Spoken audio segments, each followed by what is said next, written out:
आर्यावर्त की पवित्र भूमि पर जहां धर्म और नियति का संग्राम चलता है, वहां एक कन्या प्रेम के आगे झुक चुकी थी।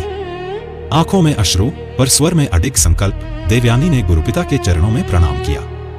मैं अन्य किसी का वरण नहीं करूंगी, मुझे ययाति को सौंप दीजिए। सभा में मौन छा गया।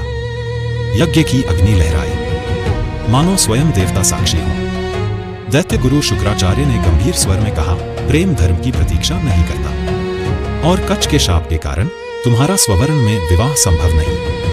क्षण भर को समय ठहर गया। फिर उन्होंने देवयानी का हाथ ययाति के हाथ में रख दिया। राजन, इसे अपनी महिषी बना। मेरे वर से तुम्हें कोई पाप स्पर्श नहीं करेगा। पर उसी क्षण एक और सत्य बोला गया। वृषपर्वा की पुत्री शर्मिष्ठा, जिसके भाग्य ने उसे दासी बना दिया, इसे सम्मान देना, पर इसे अपनी शैया पर मत बुलाना। शब्द साधारण थे, पर उनमें भविष्य की अग्नि छिपी थी। और फिर आरंभ हुई यात्रा। रथों की गड़गड़ाहट, सूर्यास्त की लालिमा, एक ओर नवविवाहिता रानी, दूसरी ओर मौन वेदना में डूबी राजकुमारी।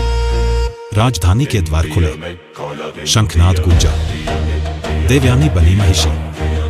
अशोक वन के समीप शर्मिष्ठा के लिए एक अलग गृह निर्मित हुआ। सम्मान मिला, पर दूरी भी। सहस्र दासियां साथ थी, पर अकेलापन उससे भी बढ़ा। रात्रि उतरी। महल की ऊंचाइयों से देवयानी ने देखा अशोक वृक्षों की छाया में बैठी शर्मिष्ठा। दो स्त्रियां एक ही राजमहल में, पर नियति की राहें अलग। किसी ने नहीं जाना कि यही निर्णय, यही प्रेम और यही चेतावनी एक दिन वंशों को हिला देगी। यह केवल विवाह नहीं था, यह इतिहास की धधकती भूमिका थी।